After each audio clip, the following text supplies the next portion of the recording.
Բարև ձեզ հարգելի հայրենակիցներ, գաք մեջնակ մոտեցեք, հա,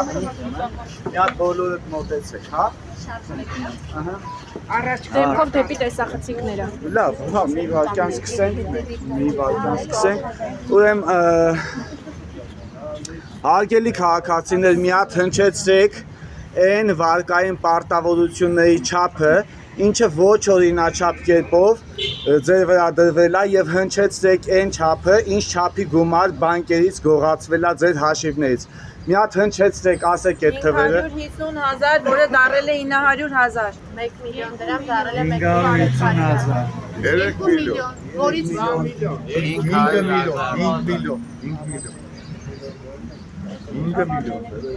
Ահա, խնդրեմ էս է իրավիճակը, հարգելի լրագրողներ, շատ են մեծ իրականում թվերը, քաղաքացիներ ունենք, որ 8 միլիոն, 10 միլիոն, 12 միլիոն, 53,000 դոլար եւ այսպես չափից շատ մեծ թվեր են, հա։ Չգիտեմ, անհրաժեշտություն կա արդեն ներկայացնելու, թե որքան է օրինաչափ եղել բանկի վերաբերմունքը քաղաքացիների նկատմամբ։ Չեմ կարծում, որ մարդիկ կան, որ չգիտեն կամ իրանց համար նորություն է, որ այս վերաբերմունքը բանկերի կողմից ապօրինի է։ Եթե կան սրա վերաբերյալ հարցեր, խնդրում եմ տվեք, որ շարունակենք արդեն խոսել այս կառույցի մասին։ Կան կասկածներ, Եվ դրանից հետո ինչ զարգացումներ եղան մեր տեղեկություններով, բանկերի տեղեկություններով, ձեզ որոշ բանկեր ասել են, որ կփոխհատուցեն եւ կզորոյացնեն գումարը։ Կա այդպիսի բան։ Ուրեմն որոշ բանկերից չունենք արձագանք, ուղղակի չունենք արձագանք, խոսքը Ինեկո բանկի մասին է, խոսքը Արշին բանկի մասին է, նրանք չեն արձագանքել այն հայտարարությանը, որ մենք ունեինք նախ կենտրոնական բանկի պաշտոնյաներից մեկի հետ համաձայնություն, որ խնդիրը պետքա լուծվի, այդ պահանջները, վարկային պահանջները պետքա չեղարկվեն քաղաքացիների նկատմամբ, սակայն իրադարձություններն այնպես զարգացավ, որ կենտրոնական բանկի այս առաջարկը եւս չպահպանվեց, հա։ Դրանից հետո ID բանկը նորից երկրորդ ծուղակն է պատրաստում քաղաքացիների համար։ Մեր ձեռքի տակ ունենք ինչ որ, այսպես ասած, վարկային պայմանագրի նմուշ, ըստ որի քաղաքացիներին առաջարկվում է 2 տարի չեղարկել, 2 տարի ժամկետով չեղարկել վարկային պարտավորությունները, այնուհետև 24%-ից իջեցնել 12% եւ մուծել ինչ-որ գրաֆիկով, դրանից էլ են հրաժարվել, դրան էլ համաձայն չէին քաղաքացիները, դրանից հետո առաջարկվել է եւս մի պայմանագիր կրկին անգամ ID բանկի կողմից,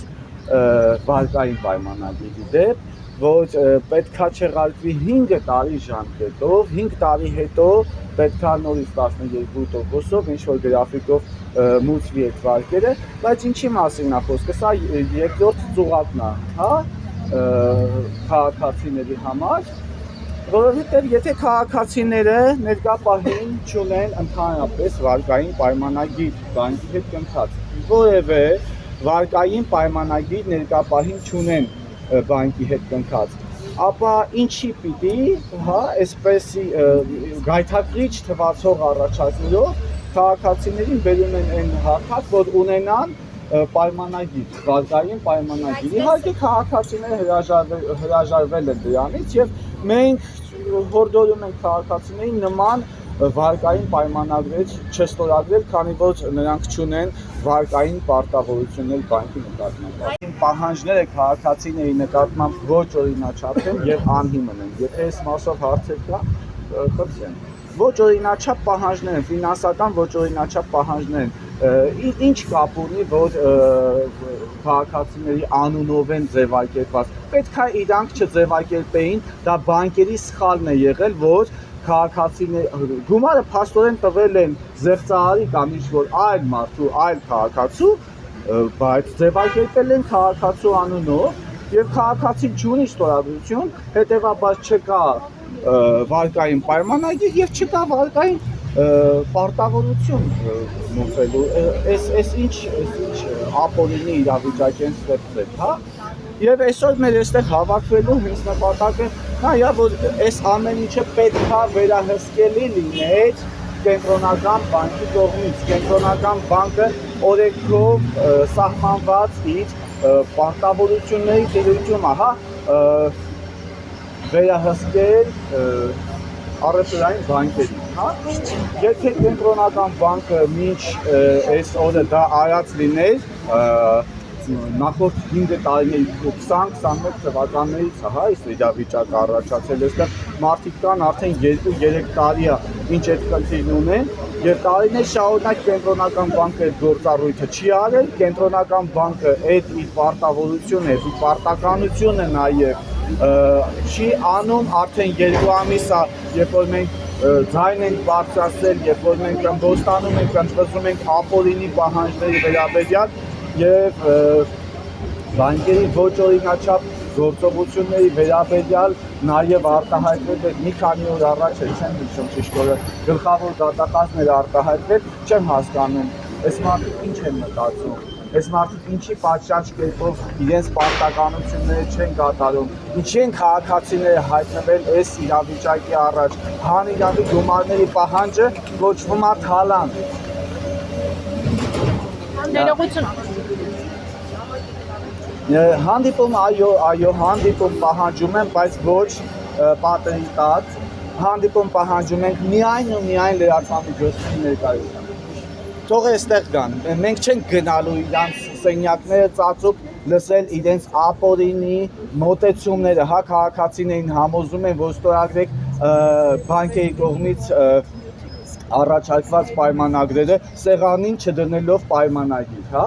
չունենալով փաստացի ձեռքներին թուղթ հորդորում են որ գնացեք ստորագրեք ինչ-որ պայմանագրեր ոչ քաղաքացիները մերժել են եւ դրան համաձայն չենք եթե բաներ կա ասելու մենք այո բազմաթիվ հարցեր ունենք ուղղված